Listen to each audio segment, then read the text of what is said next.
equity, mate. I will say this about investing. Everything you do learn is cumulative. What I learned at 20 is useful.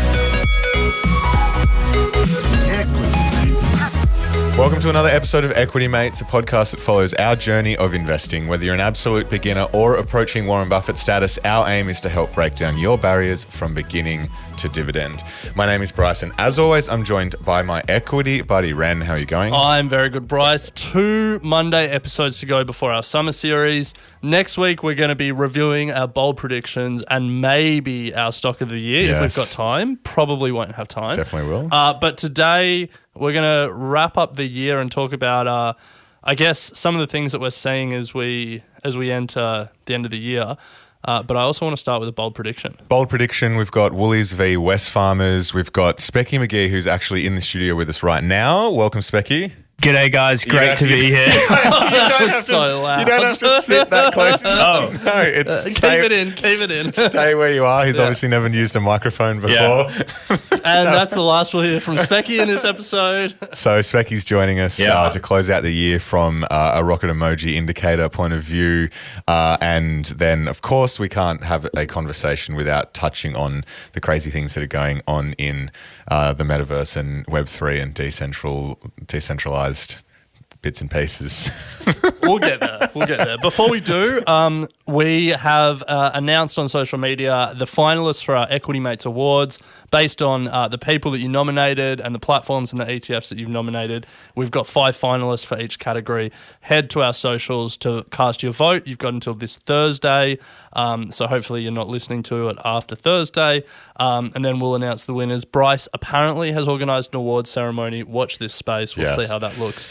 But exciting news as well, Ren. We're giving away $12,000 over summer thanks to Superhero. So if you're taking a bit of a break, we're definitely not. We're going to be doing the summer series as usual. 12 episodes over 6 weeks, each episode diving into a company either here in Australia or over in the US. And in some instances, we've been lucky enough to get the CEO to join us. We're giving away $1,000 in a Superhero wallet for each episode. So make sure you tune in to find out how you could be the lucky winner to walk away with all $12,000 by the end of summer to start trading over on Superhero. So keep an ear and an eye on the podcast and on our socials. But Ren, you've got a bold prediction to kick this off. Yeah, we normally do bold predictions at the end of the year, but I wanted to bring one to finish the year. Interested to get your views. I don't know how engaged Specky's going to be on this, but we'll see. My bold prediction is that we're going to see a big acquisition from Apple in the coming months. What are we talking coming months? I don't know. The coming months. Like within the next 6 months. Okay. And the reason for that is if you've been watching the US tech stocks, the Apples and Microsofts keep powering ahead, but the majority of the other technology companies have fallen. Square, PayPal, Peloton, Zoom, all of them that are sort of not in that top 7 have fallen. And Apple also has $200 billion on their balance sheet. Mm-hmm. So I feel like now's the time when their share price is high, their potential acquisition targets share price have fallen off. Now's the time to strike. And also that cash is burning a hole in their balance sheet. They're probably not getting a lot of interest in the bank. No. So that's my bold prediction. Now I want to ask you a question because I have an idea in mind that I reckon might be controversial, but I want to ask you first. If you were Apple and you had $200 billion on your balance sheet, you could buy Commonwealth Bank. Just like to put it in context. That's how much money we're talking. Or just to broaden it out, if you were Berkshire Hathaway and you had $150 billion on your balance sheet, what would you be buying? What companies would you be acquiring? So this has been spoken about by a couple of the Scotty Galloways of the world. Well, I thought I had an original idea. And I like your thesis. I think the idea that Apple have $200 billion and they're going to make an acquisition is being spoken about at the moment. There's Peloton's being thrown around as one. Peloton currently trading at what, like 10 billion market cap? Specky, you said you'd Google stuff for us. Okay, cut this out. It's 13.8 billion, Specky. You got to be quicker than me at least. Yeah. So 13.8B. Like, just to put that in context, 13.8B barely makes a dent on Apple's cash balance. Yeah, so if I'm Apple and I've got 200B, I'd be looking for multiple acquisitions. No, look, if it was just a YOLO, I'd go Spotify. 43 bill? Yeah. Still, it's like a fifth of your balance sheet. I'd just take out the competition. I like Spotify was one I was thinking of as well. Yeah. You take out key competition, you bring a lot of users into your services ecosystem. Yeah. Would it get through antitrust? No, I don't think so. Who knows? But that's not the question. That is not the question. Good point. Would you go Meta? Too expensive. That's like 800 bill, 900 bill. True. You can't do that. Yeah. Zoom, don't see much application there really. I think Zoom could be interesting. Yeah. What else? They make good hardware, so yeah, I can see them coming in and doing Peloton, but not enough users, I don't think. Specky, what would you be vibing? Spotify's not bad. I'm a big fan of the Spotify Wrapped thing they did. Have you checked yours today? Oh, I saw the email. I haven't. No. Yeah. So it shows you top podcasts and everything. Yeah, I think we got something that Equity Mates can do. But anyway, that's a big push for them. I'll background on Spotify. Zillow? Zillow's interesting. So here's my big one. I've got some. So there's some other ones that I think would be interesting. Square, and they push into payments and business. Yeah. Twitter, and they push into socials. Yeah.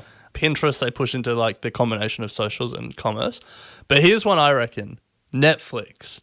Currently trading at 273 bill. They've cleared their balance sheet and raised some money or raised some debt. Netflix. Not bad. Massive. It is massive. They've got Apple TV and which is their streaming service. Yeah. So I can see that being something. 207. Bring on a heap of users. 270. 270. Bring on a heaps of users globally. Be the number one in video streaming. Build out their services business. Now, here's the other one. Maybe you don't do Netflix. Maybe you just buy Disney. I was just going to say Disney, yeah. 258 billion. Again, like that's the scale of the money that's sitting in Apple's bank account at the moment. But they're missing 58 billion though. You don't think Apple could raise 58 billion? They have no cash. They generate heaps more though. But even if it was like, a half they sold some shares or they raised some debt for half of it and they only cleared half their cash balance. Imagine if Apple owned Disney's IP library. Yeah, distribution straight through the phones. It'd be pretty incredible. Yeah. And with their user base on Disney Plus, what are they, 100 million now? Something like that? Something like that, yeah. Yeah, pretty massive user base. So, look, pretty bold. I think those are the bold predictions. But it's been something that's been thrown around for ages. All this money on the balance sheet. What are they going to do? They haven't even made a noise about it. It'd be pretty epic if something of that scale did happen. Yeah, it would really. Tesla was thrown around there for a bit. Too big now. Way too big. Maybe they do something a little bit more boring. They could buy Rivian, 100 bill. Too much revenue. Too much revenue. Well, the thing is, like, Rivian and Apple are at the same place in their car making ambitions. Really, Rivian's just got a prototype, but really, they're still in the design and build and create something at scale phase. Yeah, it's fascinating. They could buy Twitter, Spotify, and Peloton, and it would only take half the cash on their balance sheet. Yeah. That's the scale we're talking about. The other interesting one for me is Berkshire. 150 billion. It feels like they're sort of due their next big acquisition. Yeah, but again, people have been saying that for so long, and I'm surprised that they are comfortable with that much cash sitting there. He's been net selling, hasn't he? Yeah. Let's see how that plays out. If it doesn't, we'll revisit that bold prediction at our bold predictions for 2022 episode. But speaking of mergers and acquisitions, Ren, it's heating up at the moment here in Australia. Woolworths and Wesfarmers going head to head for Australian pharmaceutical industry. It's not just heating up here in Australia, it's heating up here in the Equity Mate studio. The Bryce and Ren rivalry is reignited. You dyed in the war Woolies man and me, a former Wesfarmers employee. It's on. Yes, it is on. So a bit of context. Wesfarmers put in a bid for API, Australian Pharmaceuticals Industry, at about $1.55. And for people who are unfamiliar with API, Massive. They own Priceline, Soul Patent, Patent, and a bunch of other smaller brands, but Priceline's the crown jewel. Yeah. They're a pharmacy retail business. And so Wesfarmers put a bid in at $1.55, and Woolworths, as of today, time of recording, 2nd of December, have come in over the top of that, putting in an indicative bid of $1.75 per share. So it's hot. It's hot, yeah. So Wesfarmers is currently API's largest shareholder with a 19.3% stake. So Woolworths is going to have to convince a lot of the non-Wesfarmers shareholders to get on board with this bid. But I mean, we're in a bidding war. We are in a bidding war. So yeah, it's interesting one to see play out. I'm backing Woolies. Well, I have to back Wesfarmers. Better capital managers, better retailers, own the two best retail businesses in Australia in Kmart and Bunnings. What's Woolworths do? Just sell some groceries. A lot of groceries. They spun off the third best retail business in Australia, Dan Murphy's, yeah. Yeah, for good reason. To get Canadian pension funds to invest in them. Yeah. Let's take a break before we take a look at what's going on in crypto land. Specky's chomping at the bit over there. And close out with Speccy McGee. So, Ren, We've been on a bit of a journey the last couple of weeks. We've spoken about Web3. We then got into the Climate DAO.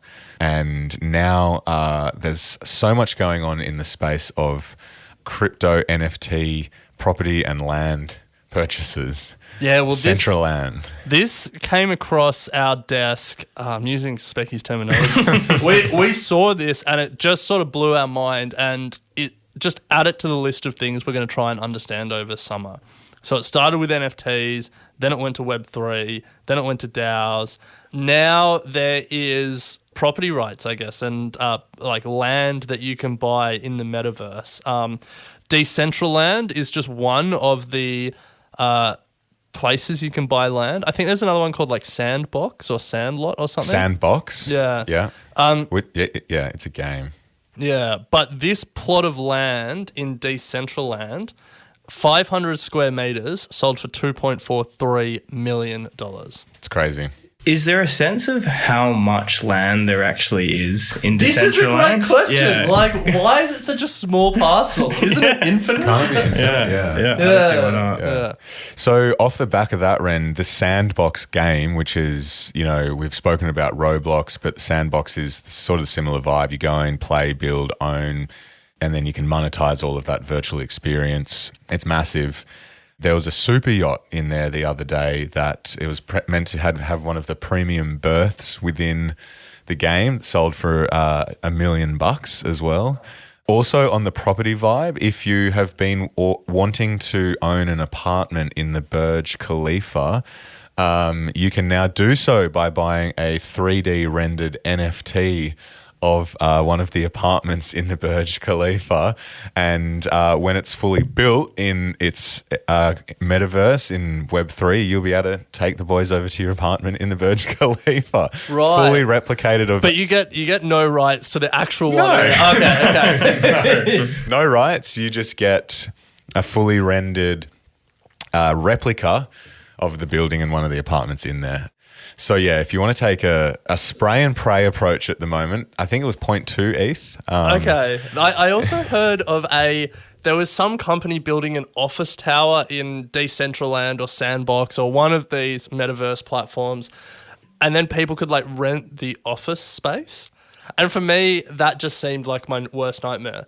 Like, not only do we have an office that we go to in real life, but then when I jump on the metaverse, I've got to bloody commute to the office and go up the lift and work in my office all day in the metaverse. Isn't the long-term play and the idea, and this, I guess for me, the scary part is that at its most extreme, you will just be living in the metaverse. There won't be we won't be renting a real life WeWork here. It'll be equity mates in the metaverse jamming out. For me, it's like if we've got to work in the metaverse, let's get like an oceanfront villa to work in the metaverse, in the metaverse rather than a bloody 18-story office building.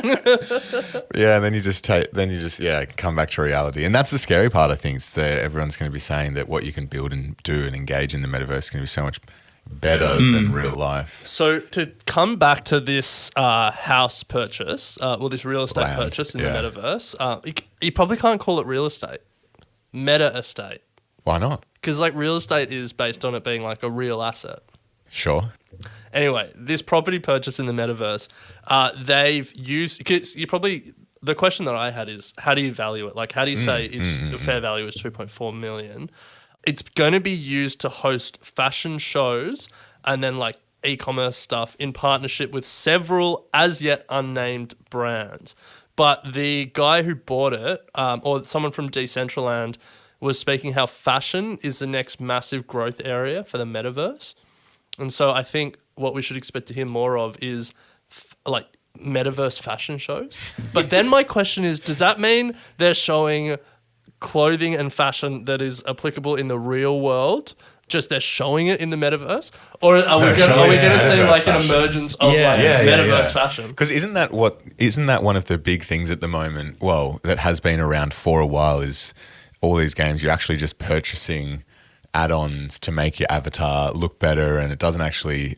Yeah, and that's what like some NFTs are. There's like NFTs in games for like new swords and armor and stuff like that. Yeah. So is that the fashion show we're going to see? Well, I think that's a skeuomorphic approach to your thinking. Like you're imagining real world clothes in the metaverse. These could be completely new clothing concepts. Yeah, well, that was my question. Yeah, I don't know. Yeah. Well, it's annoying for you because you just went shopping in the real world yesterday. Here's a question: when you guys go to build your avatars in the metaverse, will you make it look like you, or just go for something super different? Yeah. Maybe a rebrand.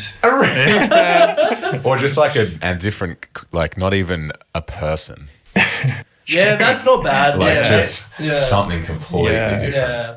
Like a light pole. That's what I was thinking, a light bulb. With legs. Great. Light pole with legs. Wow, that's not bad. Yeah, I think, now that you've said light pole, I think I'm going to go inanimate object. Yeah. Crazy, crazy times. Look, we don't want to make this the crypto podcast. We do have a crypto podcast. It's called Crypto Curious. That's launched incredibly well, and they're doing some amazing things over there with in partnership with Bamboo. So if you want to go a little bit deeper on probably a bit more sensible understanding of what's going on in crypto world, head over and check them out. Yeah, I think you can also hear that we're winding down to the end of the year and things are getting pretty loose. Before we get Speccy McGee and talk about the REI indicator, I do just want to nod to the fact that last week the markets got spooked because of Omicron, and we saw like Peloton and Zoom be the best performing stocks of the day. Market fell 2% over in the US, and people might be wondering why we're not talking about it. The long and the short of it is there's not that much more to say from a stock market perspective. There's a lot to say from like a health perspective and a politics perspective, but we're not the podcast for that. From a market perspective, you can see that the market is just shrugging this off because long term it's like it's just the world has shown how resilient it is. We got through the first strain, we got through Delta. This Omicron, from a market perspective and an economic perspective, we'll get through it. So, like, I'm not touching my portfolio. Are either of you? No, I'm still buying. For me, there's not a lot to be said, and that's why we're not saying a lot. And there's, in terms of outside the economy stuff, there's better people to listen to than us. So, I just think we should nod to that because otherwise people might be wondering while we're ignoring it. Yeah. Yeah. It's interesting. Time of recording since Friday, 13th of August, which was the peak of the ASX 200 for 2021. We are down 6%, just on 6%. But yeah, I mean, I'm not touching my portfolio. Obviously, through some of the experts we've spoken to recently, they are suggesting that 2022 probably might be a little bit more rocky. But again, am I going to change anything? Probably not. I think the market has just shown how resilient the economy is long term. Like we got through the last 2 years. The US somehow got through it with stronger corporate profits and stronger companies than it entered. And Australia showed how resilient it was as well. And I mean, that's the point of investing. Like, you have to be optimistic. You have to be long term. You have to think that what you're putting your money in now is going to be bigger in the future. And I think the last 2 years has really confirmed that. Even in the worst case scenarios, that thesis holds. And I don't think this new variant changes that from an economic perspective.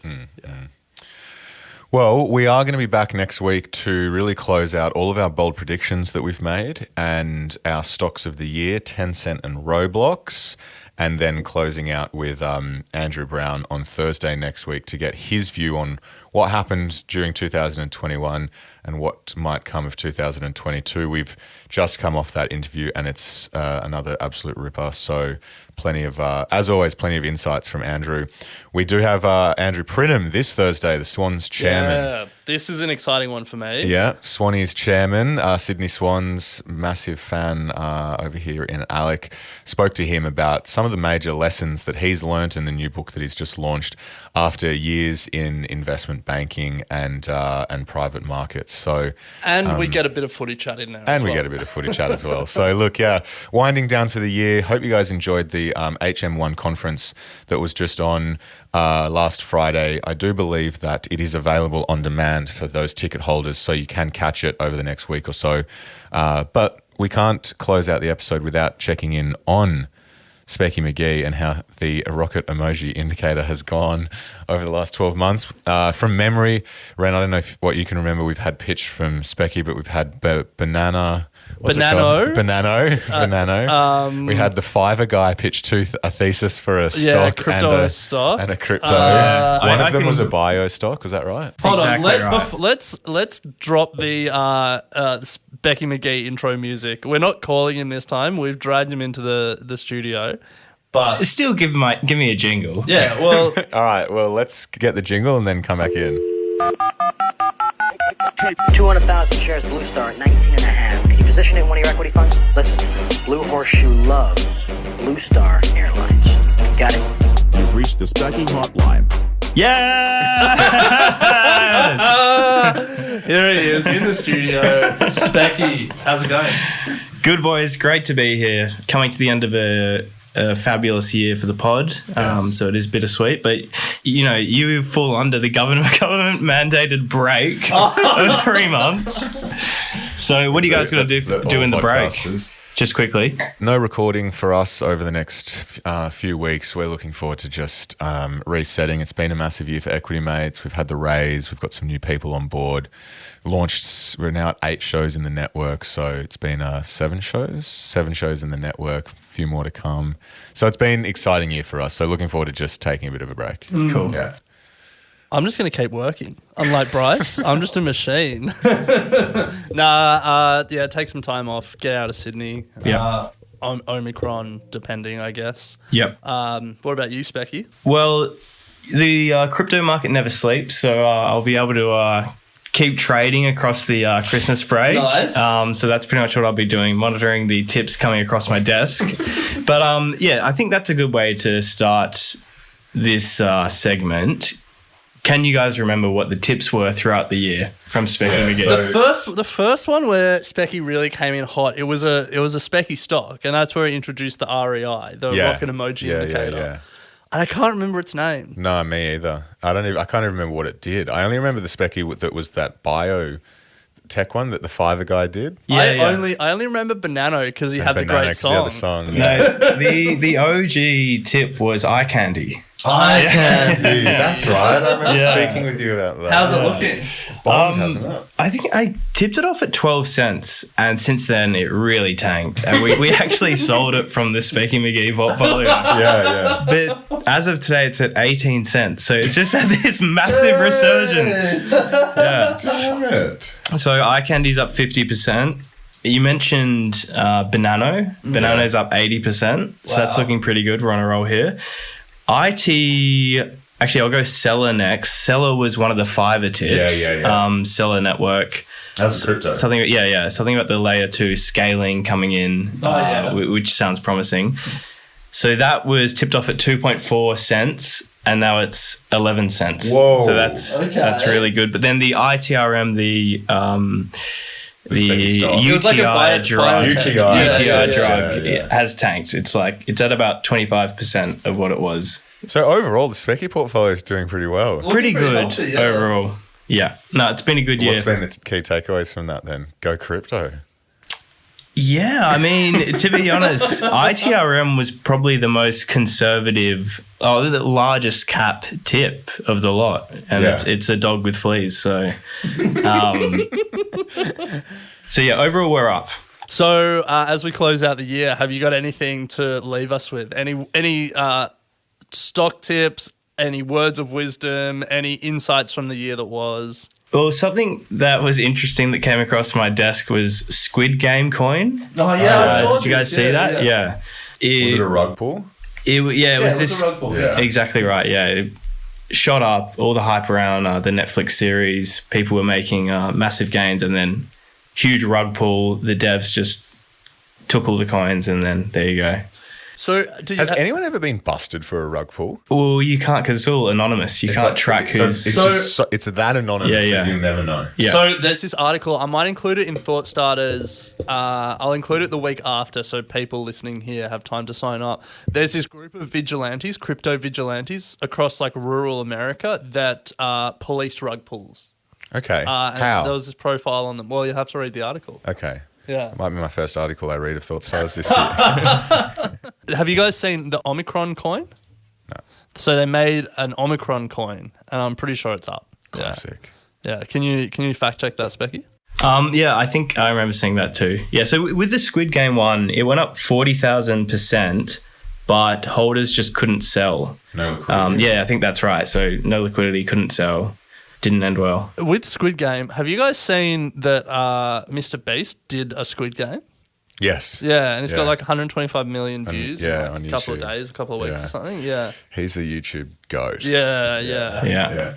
Anyway, look, it has been a really interesting year. So much going on. We've tried to cover as much of it as we can, and it's going to continue into next year with more expert interviews, with more EM chat, and more chat with our CEOs and business leaders as well. So before you wrap, I've just found Omicron's movement. It 11x'd over the weekend, and then it fell 75% overnight.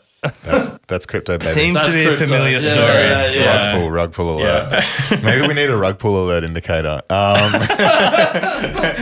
So look, we'll be back, as I said, next week to wrap it all up. A reminder, if you haven't signed up to the Thought Starters that Ren's talking about, make sure you do head across to our website. 5 interesting articles to your inbox every Monday. We've also got the Get Started Investing email and the crypto email if either of those appeal to you. But guys, it's been a great year. We'll pick it up next week with a wrap. Cheers. Sounds good. Equity Mates Investing Podcast is a product of Equity Mates Media. All information in this podcast is for education and entertainment purposes only. Equity Mates gives listeners access to information and educational content provided by a range of financial service professionals. It is not intended as a substitute for professional finance, legal, or tax advice. The hosts of Equity Mates Investing Podcast are not financial professionals and are not aware of your personal financial circumstances. Equity Mates Media does not operate under an Australian Financial Services licence and relies on the exemption available under the Corporations Act 2001 in respect of any information or advice given.